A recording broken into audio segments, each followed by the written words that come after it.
सूचना આપી દીધી છે। મેં અગાઉ આ ટોપિક ઉપર વિડીયો બનાવેલો હતો। એ વિડીયો ના જોયો હોય તો ટૂંકમાં તમને કહી દઉં। ફાર્મર આઈડી એટલે કે જે રીતે ભારતના દરેક વ્યક્તિ પાસે ઓળખના પુરાવા તરીકે આધાર કાર્ડ છે, એ જ રીતે ભારતના બધા ખેડૂતનું ફાર્મર આઈડી કાર્ડ બનશે। ગુજરાતીમાં ખેડૂત આઈડી કાર્ડ। આ ખેડૂત આઈડી કાર્ડ સરકાર તરફથી જે પણ ખેડૂતો માટે યોજના ચલાવવામાં આવે છે, એ બધી યોજનાઓમાં આ કાર્ડ જોઈશે। જેમ કે પીએમ કિસાન યોજના કે જેમાં દર 4 મહિને 2000 એટલે કે વર્ષમાં 6000 રૂપિયા ડાયરેક્ટ ખેડૂતના બેંકના ખાતામાં નાખવામાં આવે છે। અને હવેથી ખેડૂતને જો આ 2000નો હપ્તો લેવો હોય તો આ ખેડૂત આઈડીની જરૂર પડશે। તો મિત્રો આ ફાર્મર આઈડી બનાવવા માટે સૌથી પહેલા રજીસ્ટ્રેશન કરવું પડે। તો ફાર્મર રજીસ્ટ્રી કરવા માટે સરકારે 3 રીત આપી છે। પહેલી રીત, તમારા ગ્રામ પંચાયતમાં વીસીઈ પાસે નોંધણી કરાવી શકો છો। બીજી રીતે, તમારા નજીકમાં સીએસસી સેન્ટર હોય ત્યાં જઈ તમે રજીસ્ટ્રેશન કરાવી શકો છો। અને ત્રીજી રીત, જે આપણે આ વિડીયોમાં જોવાના છીએ, કે ખેડૂત જાતે પોતાના મોબાઈલથી આ ફોર્મ ભરી શકે છે। અને જો કોઈ ખેડૂત ભાઈને આ ફોર્મ ભરતા ન ફાવતું હોય તો તેમના પરિવારમાં કોઈ ભણેલા છોકરા હોય તેમની પાસે આ મારો વિડીયો જોઈને આ ફોર્મ ભરાવી શકો છો।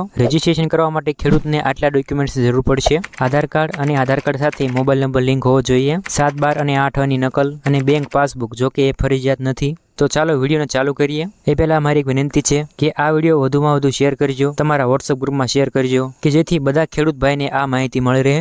તો મિત્રો સૌથી પહેલા તમારે આ વેબસાઇટ ઉપર આવી જવાનું છે। ગૂગલમાં ફાર્મર રજિસ્ટ્રી ગુજરાત એટલું સર્ચ કરશો એટલે પહેલી જ વેબસાઇટ આવી જશે। આની લિંક ડિસ્ક્રિપ્શનમાં આપી દઈશ। તો વેબસાઇટ ખોલશો એટલે આ પ્રકારનું લોગિન પેજ આવી જશે। તો લોગિનમાં તમને 2 ઓપ્શન જોવા મળશે। તો આપણે ફાર્મર ઓપ્શન સિલેક્ટ કરવાનો છે અને ત્યાર પછી આવું નીચે બટન આવી જશે ક્રિએટ ન્યૂ એકાઉન્ટ। તો એના પર ક્લિક કરવાનું છે અને ત્યાર પછી આવું પેજ આવી જશે।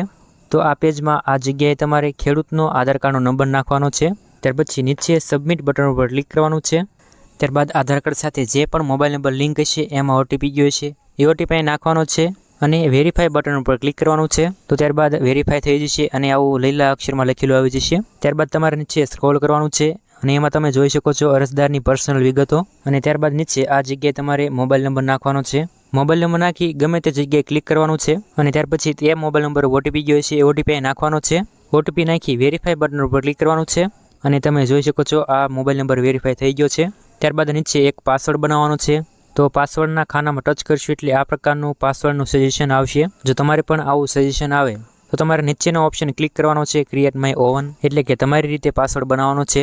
અને મિત્રો પાસવર્ડ એવો બનાવવાનો કે જેમાં એક નંબર હોવો પડે, એક અક્ષર સ્પેશિયલનો હોવો જોઈએ, એક અક્ષર ABCDનો હોવો જોઈએ। તમે વિડીયોની સ્ક્રીન ઉપર જોઈ શકો છો આ રીતે તમારે પાસવર્ડ બનાવવાનો છે, તો જ તમારો પાસવર્ડ બનશે અને આગળની પ્રોસેસ થાય છે। નીચેના ખાનામાં એનો એ પાસવર્ડ નાખવાનો। ત્યારબાદ મિત્રો ક્રિએટ માય એકાઉન્ટ તે બટન ઉપર ક્લિક કરવાનું છે અને ત્યાર પછી આવું એક પોપઅપ આવી જશે રજીસ્ટ્રેશન સક્સેસફુલ। આમાં તમારે ઓકે બટન ઉપર ક્લિક કરવાનું છે। તો અહીંયા મિત્રો આપણું આ વેબસાઇટ ઉપર ખાતું બની ગયું છે અને આપણી પાસે લોગિન આઈડી અને પાસવર્ડ આવી ગયો છે। તો હવે આપણે લોગિન કરીશું। જો ફાર્મર ઓપ્શન સિલેક્ટ ન હોય તો કરી લેજો। તો પહેલા મોબાઈલ નંબર નાખવાનો અને આમાં પાસવર્ડ સિલેક્ટ કરી નીચે પાસવર્ડ નાખવાનો અને આ કેપ્ચા કોડ અહીં ભરવાનો છે અને આ કેપ્ચા કોડ ધ્યાનથી ભરજો, સ્મોલ છે કે કેપિટલ જોઈજો। અને ત્યાર પછી લોગિન બટન ઉપર ક્લિક કરવાનું છે। તો ત્યાર પછી લોગિન થઈ જશું અને ખેડૂતની પર્સનલ વિગતો આવી જશે, જેમાં તમારે નીચે સ્ક્રોલ કરવાનું છે અને નીચે તમને આ બટન દેખાતું હોય છે તો એના પર ક્લિક કરવાનું છે। ત્યારબાદ આવું એક પોપઅપ આવશે જેમાં તમારે નો બટન ઉપર ક્લિક કરવાનું છે। ત્યાર પછી આવું એક પેજ આવી જશે જેમાં તમારે નીચે સ્ક્રોલ કરવાનું છે અને જેમાં ફાર્મર ડિટેલ્સમાં ખેડૂતનું નામ હશે, પહેલા અંગ્રેજીમાં હશે પછી ગુજરાતીમાં, અને નીચે નેમ સ્કોર હશે। આ સ્કોર 50 ઉપર હોવો જોઈએ। જો ગુજરાતીમાં નામ બરાબર ન હોય તો તમે નામમાં ફેરફાર કરી શકો છો। તો તમે આ રીતે ફેરફાર કરીને સ્કોર વધારી શકો છો। ત્યારબાદ નીચે કાસ્ટ કેટેગરી એટલે ખેડૂતની જાતિ સિલેક્ટ કરવાની કે ખેડૂત કઈ જાતિમાં આવે છે, SC, ST, OBC। તો કેટેગરી સિલેક્ટ કરી નીચે આવી જવાનું છે જેમાં આઈડેન્ટિફાયર SO રાખવાનું છે અને નીચે ખેડૂતના પિતાનું નામ લખવાનું છે, પહેલા અંગ્રેજીમાં નામ લખવાનું અને નીચે ગુજરાતીમાં લખવાનું અને સ્કોર 50 ઉપર હોવો જોઈએ। ત્યારબાદ નીચે સ્ક્રોલ કરવાનું છે જેમાં આ જગ્યાએ ખેડૂતનો ફોટો જોઈ શકો છો આધાર કાર્ડ પ્રમાણે। તો આ બધા ખાનામાં તમારે કંઈ પણ લખવાનું નથી, તમને એવું લાગે તો લખી શકો છો પણ ફરજિયાત નથી। બેંકની વિગતો પણ આપી શકો છો, જો કે એ પણ ફરજિયાત નથી। જો કોઈ ખેડૂત દિવ્યાંગ હોય તો એના માટેનો ઓપ્શન છે, જો લાગુ પડતો હોય તો એડ કરી શકો છો। ત્યારબાદ તમારે નીચે સરનામું લખવાનું છે। તો પહેલા તમારે તમારા વિસ્તારનું નામ લખવાનું છે અંગ્રેજીમાં, નીચેના બોક્સમાં ગુજરાતીમાં નામ લખવાનું છે। ત્યારબાદ નીચે રાજ્ય અને જિલ્લો સિલેક્ટ થશે અને એ આધાર કાર્ડ પ્રમાણે હોય। અને જો કોઈ ખેડૂત ભાઈને જૂનું આધાર કાર્ડ હોય અને નવા જિલ્લા બન્યા બાદ ફેરફાર ન કરાયો હોય તેમને આ પ્રોબ્લેમ બની શકે કે તાલુકો ગામનું નામ ન આવે, તો એમની માટે એક ઓપ્શન આપેલો છે। તો આ જગ્યાએ ટિક માર્ક કરશો એટલે તમે તમારું હાલનું સરનામું સિલેક્ટ કરી શકો છો। તો સરનામું સિલેક્ટ કર્યા બાદ તમારે ફાર્મર ટાઈપ સિલેક્ટ કરવાનો। તો આમાં તમારે ઓનર સિલેક્ટ કરવાનું। ત્યારબાદ આ બંને ઓપ્શનમાં ટિક માર્ક કરી લેવાનું છે।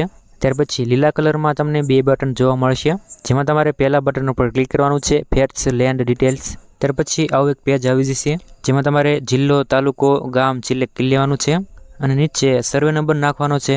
સર્વે નંબર જે 8A લખેલો હોય છે અને એની નીચે સબ સર્વે નંબર સિલેક્ટ કરવાનો. ત્યારબાદ સર્વે નંબરના ખાતેદારની વિગતો આવી જશે. તો આમાં તમે સાઈડ સ્ક્રોલ કરશો એટલે વિગતો દેખાશે અને જેમાં ખાતેદારના નામ પણ હશે અને નામમાં એકથી વધારે નામ હોઈ શકે છે, જેમ કે ખેડૂતના ભાઈઓના નામ, એના કાકાના નામ, દાદાના નામ હોઈ શકે છે.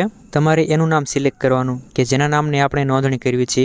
તો નામ સિલેક્ટ કરવા માટે ખેડૂતના નામની આગળ જે નાનકડું બોક્સ છે એમાં ટિકમાર્ક કરી લેવાનું છે.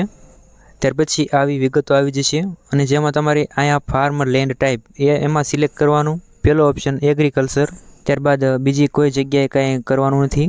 નીચે ઓનર ડિટેલ્સમાં તમારે આઈડેન્ટિફાયર ટાઈપ કરવાનો, જેમાં આપણે SO સિલેક્ટ કરીશું અને નીચે ખેડૂતના પિતાનું નામ લખવાનું છે. ત્યારબાદ નીચે તમારે સ્ક્રોલ કરવાનું છે અને ત્યારબાદ આ બટન ઉપર ક્લિક કરવાનું છે. ત્યાર પછી આ પ્રકારની સ્ક્રીન આવી જશે, જેમાં તમારે આ બાજુ સાઈડ સ્ક્રોલ કરવાનું છે અને જેમાં તમને ઓનર નેમ સ્કોર જોવા મળશે. મિત્રો આ સ્કોર 50થી ઉપર હોવો જોઈએ તો જ તમને અપ્રુવલનો ચાન્સ મળશે. જો 50થી નીચે સ્કોર હશે તો અપ્રુવલના ચાન્સ ઓછા છે અને જો 50થી ઉપર સ્કોર હોય તો કોઈ વાંધો નહીં.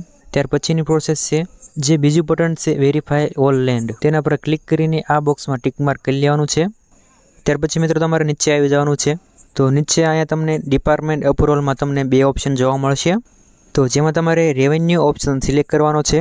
ત્યારબાદ આ બંને બોક્સમાં ટિક માર્ક કરી લેવાનું છે અને સેવ બટન ઉપર ક્લિક કરવાનું છે. ત્યાર પછી આવું એક પોપઅપ આવશે, તો જેમાં તમારે આ બટન ઉપર ક્લિક કરવાનું છે.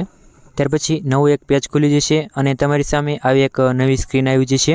તો આમાં તમારે આધાર કાર્ડ નંબર એ સિલેક્ટ કરવાનો અને આ જગ્યાએ ખેડૂતના આધાર કાર્ડનો નંબર નાખવાનો અને આમાં આધાર OTP એ સિલેક્ટર રહેવા દેવાનું છે અને ત્યાર પછી ગેટ OTP તે બટન ઉપર ક્લિક કરવાનું છે. ત્યારબાદ ફરીવાર OTP જાય છે અને OTP અહીં નાખવાનો છે. OTP નાખ્યા બાદ અહીં ટિક માર્ક કરી લેવાનું છે અને ત્યાર પછી સબમિટ બટન ઉપર ક્લિક કરવાનું છે.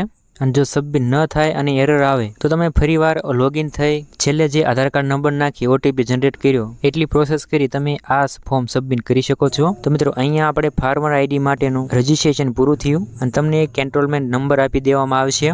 હવે આ અરજી તમારા ગ્રામ પંચાયતમાં જે VCE હોય એમની પાસે જશે. VCE તલાટી કમ મંત્રીને મોકલે અને તલાટી કમ મંત્રી મામલાદાર પાસે મોકલે. તો આ ત્રણેય જણ તમારી અરજીને મંજૂર ના મંજૂર કરી શકે છે. જ્યારે તમારી અરજી મંજૂર કરવામાં આવે ત્યાર પછી થોડા સમયમાં તમને ID આપવામાં આવશે, ફાર્મર ID. તો મિત્રો આ રીતે તમે ફાર્મર ID માટે રજીસ્ટ્રેશન કરી શકો છો. આ ફોર્મ ભરતી વખતે કોઈ પણ પ્રશ્ન હોય તો કોમેન્ટ કરજો. વિડીયો ગમ્યો હોય તો વિડીયોને લાઇક કરજો અને આ વિડીયો વધુમાં વધુ શેર કરજો અને ચેનલને સબસ્ક્રાઈબ કરજો.